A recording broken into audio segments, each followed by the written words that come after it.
मतलब कितनी बुरी हालत हो चुकी है पूरे हमारे देश की। कभी मैं बैठ के सोचता हूँ तो मतलब इस हालत पे आ गया है कि कोई भी पॉलिटिकल पार्टी बिना बांटने के अलावा मतलब उनको कोई फॉर्मूला ही नहीं देख रहा है पूरे देश में चुनाव जीतने का। चुनाव जीतना है तो डिवाइड करना पड़ेगा, चाहे वो कांग्रेस हो, चाहे वो बीजेपी हो, any party, any party in the India. BJP का एजेंडा है, अभी अभी उनका नया नया नारा निकला है, बटेंगे तो कटेंगे। ये नारा पूर्णतः लोगों को डराने के लिए है कि आप एकत्र होकर रहिए। ये पूरे देश के लिए नहीं है कि आप लोग मत बटिए, ये सिर्फ एक समाज के लिए है, देश के सिर्फ हिंदुओं के लिए है कि आप लोग मत बटिए। बाकी लोग, आप लोग कहीं भी जाइए, हमें उससे कोई मतलब नहीं। इससे पहले सबका साथ सबका विकास का नारा लेके चलते थे, उसमें सबको समेट रहे थे, पर देख रहे हैं कि फॉर्मूला काम कर नहीं रहा है, तो अब नया नारा निकल के आया है, बटेंगे तो कटेंगे। आपको इतने सालों से सत्ता में रखने के बाद भी यदि हिंदू खतरे में है तो आपके सत्ता में होने का मतलब क्या है? उधर बिहार में गिरिराज सिंह जाके प्रचार कर रहे हैं कि अपने अपने घर में भाला, त्रिशूल, पता नहीं क्या क्या रख लो आप लोग। जब लोगों को सेल्फ डिफेंस ही करना है, खुद की रक्षा खुद ही करनी है, तो ये प्रशासन, कानून, अदालत, ये क्यों है? सब बंद कर दीजिए ना, सब बंद करके बैठ जाइए, उसके बाद लोग खुद की रक्षा खुद कर लेंगे। जब खुद ही भाला, छुरा, त्रिशूल लेके अपने घर में सेल्फ डिफेंस के लिए रहना है तो या कह दीजिए आपसे संभाला नहीं जा रहा है। और कांग्रेस की क्या ही बात करें, जो जौन सा मुद्दा लेके आए हैं, पता नहीं 500 सालों से पीड़ित, इतने सालों से पीड़ित, उतने सालों से पीड़ित, जाति जनगणना, ये जनगणना, वो जनगणना।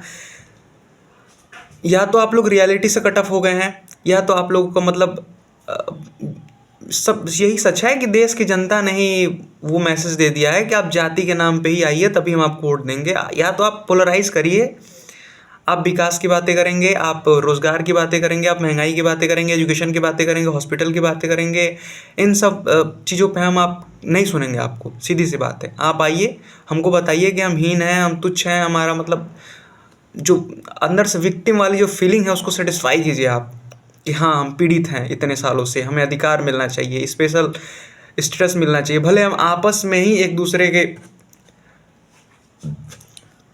खून के प्यासे हो चुके हों, लेकिन हमें एक वो दीजिए कि हम आज तक सताया गया हमें, है ना। इनको गरीब और कास्ट में दिखते नहीं हैं, और अमीर छोटी जातियों में इनको दिखते नहीं है। और छोटी जातियाँ बड़ी जातियाँ होती क्या है भाई? जब इतने सालों से तुमने आरक्षण लगा रखा है और तुम ऐसे ख़त्म करो जातिवाद, कैसे ख़त्म होगा? जब तुम एक एक किसी को, समाज के एक दर्जे को हमेशा बढ़ाया जाएगा तो फिर दूसरे दूसरे जो दर्जा बचता है, दूसरी जो जातियाँ बचती हैं, उनके पास बचता ही क्या है सिवाय उनके स्वाभिमान के? उनको कोई बेनिफिट नहीं मिल रहा है, कोई सोशल बेनिफिट नहीं मिल रहा है, ना जॉब में, ना एजुकेशन में, ना जिंदगी के किसी भी मुकाम पे जाएं तो उनको पीछे ही रहना है। बाकी लोग जो उनसे कम मेरिट वाले हैं या फिर जो अयोग्य हैं उनको आगे बढ़ा दिया जा रहा है, तो उनके पास बचता ही क्या है सिवाय ये कहने के कि मेरी जाति बड़ी है। ऐसे तो जातिवाद खत्म होने से रहा।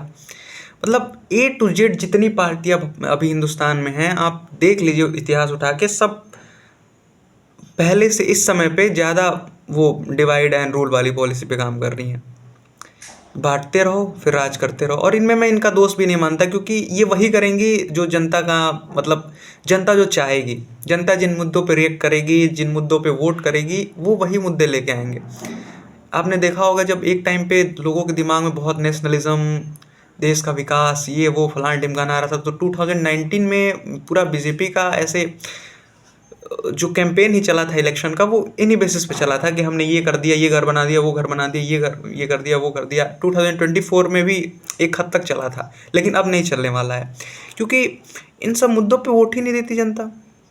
इन पे कोई सुनता ही नहीं है, सुनने को कोई तैयार ही नहीं है। भाई हमें पोलराइज करो, वो आप हो, मैं हूँ, सब यही चाहते हैं कि हमें पोलराइज करो, हमें किसी न किसी कैटेगरी में डालो, एक ग्रुप में डालो, और बताओ कि दूसरा ग्रुप है वो हम पे अत्याचार कर रहा है, करेगा आगे चल के, हम डरें और डर के मारे तुमको वोट दें। सब यही चाहते हैं। लोग डरा डरा के यहाँ वोट ले रहे हैं। अरे भाई हमारे मतलब डे टू डे लाइफ में जो एक कॉमन मैन के डे टू डे लाइफ में जो इसेंशियल चीज़ें हैं, उनका फुलफिलमेंट कौन करेगा?